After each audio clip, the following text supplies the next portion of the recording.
Welcome to 100 Landscape Photography Tips. I'm Florida-based landscape photographer Paul Ferrace, and in this video we'll be covering 100 tips over 10 different topics. We'll cover topics like essential gear, camera settings, field etiquette, and more. First topic is preparation and planning. All right, number one, you want to scout in person. It's great to check things online like Google Earth and other images people have taken, but you really need to put your boots on the ground in real life to see how the light lays across the landscape, to see your different subjects and how things align in person. Number two, check your go-to weather apps regularly. Stormy or clearing conditions on the front or back of storms usually offer some of the best conditions you can get. And also use apps like photo pills that'll help you align the moon and sun position, and you can come away with some extremely creative shots. All right, number four, always arrive earlier than you think, at least 45 minutes before sunrise or sunset. I actually prefer to arrive at least an hour before, but you want to give yourself plenty of time because you never know how the conditions are going to be and what challenges you might have to face. All right, number five, research photos from your destination online for inspiration. Some photographers love to see others' work before they go to a place, and some don't like to be clouded with judgment beforehand. All right, number six, stay overnight near your location so you're fresh for the early morning shoot. And it usually works great with an overnight trip. You can scout it beforehand, stay the night, and then shoot it fresh in the morning. Check the tidal forecast if you're shooting near a coastal area. Is it low tide, high tide, incoming, outgoing, and save yourself a ton of time and headache. And an app I like to use is Tides Near Me. And pack your bag the night before to avoid forgetting essential gear. I can't tell you how many times I've just forgot something and you get there and it's easy to overlook things in the dark or last minute. Always pack your stuff the night before and double check everything. Use Google Earth and Google Maps to find extra entry and access points other than the main parking lot. It's always great to have a B and C backup plan so you can always find a way in. And you never know what you might run into once you get there. And anytime you're going out on a landscape trip, always be safe. Tell someone your plans and your expected return time. Anything can happen out there when you're by yourself, so it's best to exercise safety at all costs. All right, our next topic is essential gear. So number 11, you're gonna wanna invest in a sturdy tripod. It doesn't have to be the best in the world, but it has to be decent. So make sure you get something that can hold your camera still during long exposures and telephoto shots. Number 12, use a circular polarizer to reduce glare in the water, cut through reflections, and boost color saturation. And while we're on filters, number 13, use neutral density or ND filters to blur your clouds, slow your water, and control your shutter speed for creative shots. Get a head net for when it inevitably gets buggy. Midges, no-see-ums, mosquitoes can quickly end an amazing photo shoot, or at the very least, make it a miserable time. Number 15, use a remote shutter or your camera's built-in timer to reduce camera shake on long exposure shots or when you're using a telephoto lens. 16, keep spare batteries in your coat pocket in cold weather to preserve the charge. The colder it is, the faster the batteries will drain. Always carry a lens cloth and a cleaning kit to remove dust, salt spray, and debris. Another great tool is a lens pen. That'll get smudges and everything off too. Make sure you bring a headlamp so you can see your gear and navigate in the dark. You're always dropping stuff and things always go wrong when it's pitch black out. And number 19, bring a kneeling mat. These things fold down small and pack in the side of your bag and are a lifesaver out in the field. Use a shirt or jacket to cover your camera in bright conditions so you can see your LCD screen. All right, let's run through some quick camera settings tips. Always shoot in RAW to preserve the most detail in your images. Your future self will thank you. I know some people say it's okay to shoot JPEG, but film has negatives and digital has RAW files. Number 22, use your camera's base ISO whenever possible. This is gonna ensure you have the cleanest images possible. And 23, set your lens's aperture between f8 and f11. And this is gonna let you find your sweet spot, which is gonna give you the maximum sharpness of your lens. And avoid apertures like f18, f22, which can give you loss of detail from diffraction. Number 25, use your shutter speed creatively when shooting moving water or other moving subjects. This is where you can really get creative and make some amazing shots. Number 26, stick to manual mode in tricky lighting conditions, and this will help you get consistent shots. And always protect your highlights.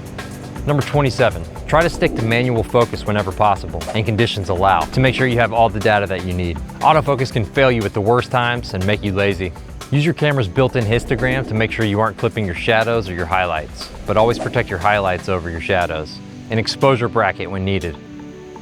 Number 29, set white balance manually to make sure you have consistent color across all your images. This can be easily changed later if you're shooting RAW files. And number 30, when focusing, go for roughly 1/3 of the way through the frame for maximum detail, unless you're focus stacking, of course.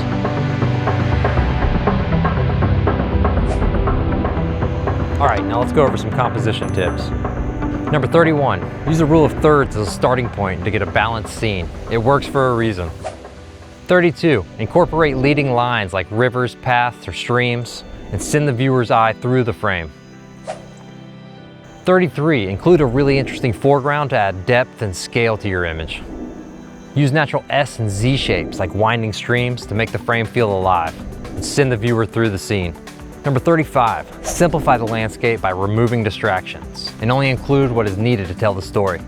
Number 36, change your height and get a new perspective. Getting your camera higher or lower can have a dramatic impact on how your image looks. And number 37, always make sure your horizon is straight. I'm guilty of this, but most modern cameras have a built-in level on the screen and you can enable that in your settings. Number 38, don't ever center your horizon unless it's intentional, like for a reflection shot. Always try to put it on the bottom third or the top third of your frame. Number 39, look for natural frames like rocks, overhanging arches, branches, anything that can give your scene a natural frame, and that can add an interesting element of depth to your image. And number 40, try adding a human element to provide scale to your scene. Sometimes the scale of these landscapes gets lost unless you have something to relate to. And adding a person can really put the viewer in the scene. All right, let's go over some tips about mastering light. 41, always try to shoot golden hour, just after sunrise or before sunset for soft, warm light. That will make any landscape look amazing. And 42, don't forget blue hour for moody and cinematic shots. This is my favorite time to shoot personally. And 43, go for side lighting to emphasize textures and shapes in the landscape. These are great for detail shots or anywhere where you need to show cracks, ridges, or anything with great detail. And number 44, embrace overcast days, which gives you soft, even light. This is ideal for forest, woodland photography, and waterfalls. Number 45, shoot into the sun to try to get a star effect with a higher aperture. Anywhere from f/16 and higher will give you a starburst effect, especially on the edges of a border. And every lens is different, so try yours out and see what kind of star effect you get. And number 46, use a lens hood to maintain contrast and reduce sun flare. And when you forget your lens hood, you can use your hand to block the sun while you're taking your photo. And number 47, always check behind you when the light is good. The best shot might be the backlit shot right behind you. Number 48, search out God rays when it's misty or foggy and the sun's coming up and backlighting the scene. Number 49, wait for bright light to hit specific points on the landscape for a spotlight effect. And number 50, learn to love the bad weather like storms for unique scenes. This can offer some of the most dramatic and unique lighting.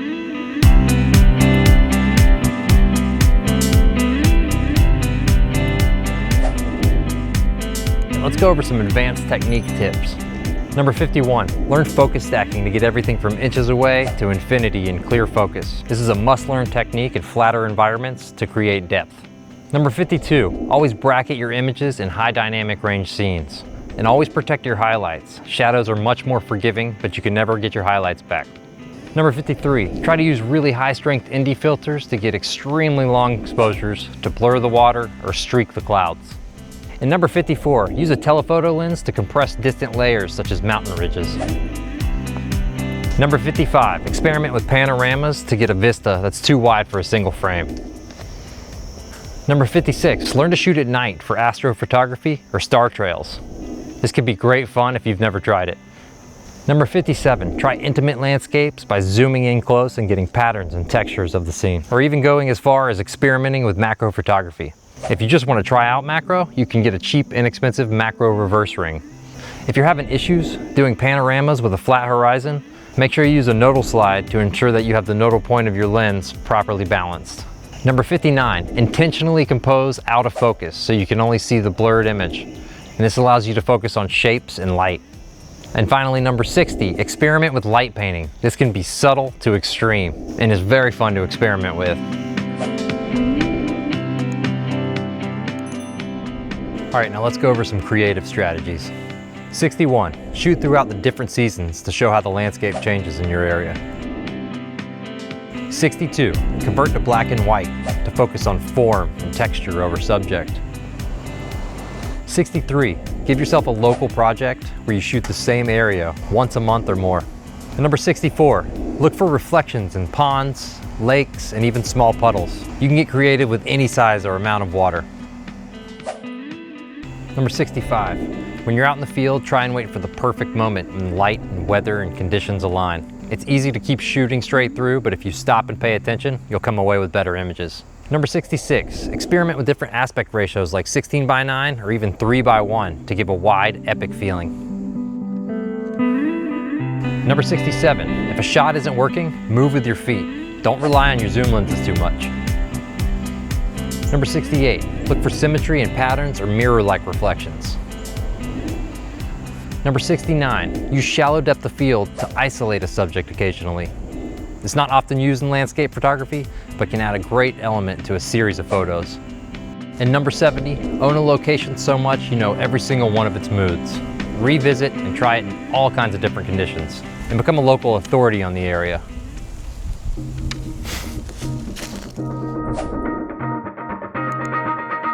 Now we're going to go over some field and etiquette tips. Number 71, dress in layers so you can adapt to the changing temperatures. And when you hike more, you'll need to take some of those layers off. And hypothermia can set in quick, so make sure you have layers with you for when the temperature drops. Number 72, wear waterproof footwear so that you don't ever have to worry about stepping into water to get the shot. Number 73, always pack extra water and food for long hikes or long waits. You don't want to be stuck out there with nothing to eat or drink for hours on end. And number 74, always carry bug spray and, like we mentioned earlier, a head net. Swatting mosquitoes and bugs are going to ruin a trip and definitely come away with some shaky shots. Number 75, always leave no trace, and better yet, leave it better than you found it. Respect nature and keep the environment clean and as undisrupted as possible. I regularly pick up trash and debris during my shoots, and you should too. Number 76, always be patient. Sometimes the best light arrives long after everybody left. Number 77, use your phone or just go handheld to quickly find compositions so you don't have to set up your tripod and go through the headache of making all your adjustments. This can speed things up and help you find much better compositions much faster.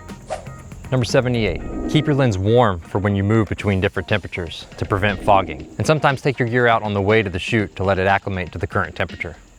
Number 79, always carry an extra grocery or trash bag for an emergency rain cover to cover your gear. You never know when you're going to get caught in a downpour. Number 80, always carry extra SD cards and batteries in your bag. You don't know how many times I've forgotten and left a card in my computer only to be saved by the extras in my bag. You don't want to be caught in amazing conditions and not be able to capture the image. All right, let's go over some post-processing tips.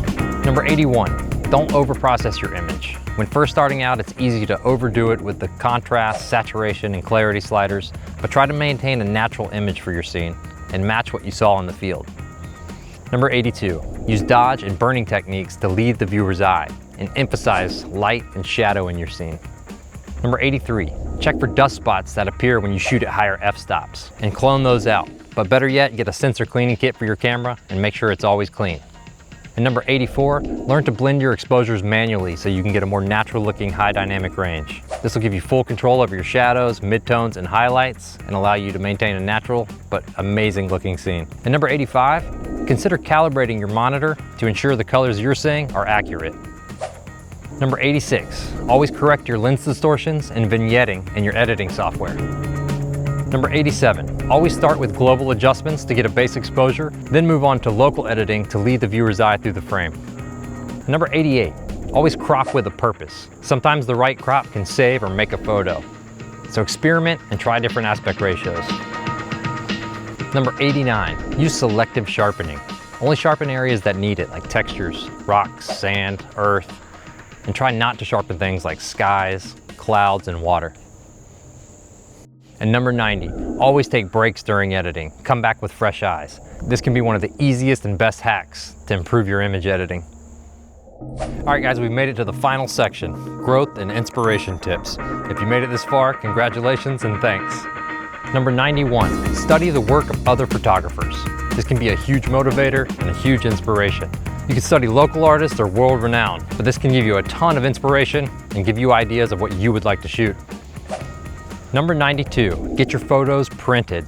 This can be such a huge benefit. It teaches you more about your photography than a screen ever could in a million years. And number 93, even better, buy yourself a small printer. Even a 4x6 like a Canon Selfie will do wonders for your photography. And number 94, ask for constructive criticism from photo communities. Places like Facebook, Instagram, and even forums offer a great place for you to grow and learn. And number 95, if you're able, find a local mentor, and that can save you years of time. They can show you what to focus on and what to avoid. And number 96, don't obsess over gear. Technique, patience, light, composition, these things matter way more. And when the light is right, you can take images with a potato and they look great. Number 97, try experimenting with ICM or intentional camera movement for abstract art shots. This can be subtle to extreme, but it's a fun practice and can offer some very unique images. Number 98, take a mental break if things aren't working out. Sometimes it's better just to sit and watch the sunset. Number 99, be original. Don't just take the same photo everyone else has taken. Chase the light and make unique art. All right, and finally we've made it to the end, number 100. Just go outside and shoot. This is the number one motivator and inspiration tip you can get. As soon as you get out there and push yourself, before you know it, you'll be having a blast making amazing images. Experience truly is the best teacher. Guys, I can't believe we made it to the end of this video. It took a long time to put together. That was a lot of work, and I appreciate it if you watched to the end. If you could do me a favor, just subscribe, go watch another one of these videos, and we'll see you next time. Peace.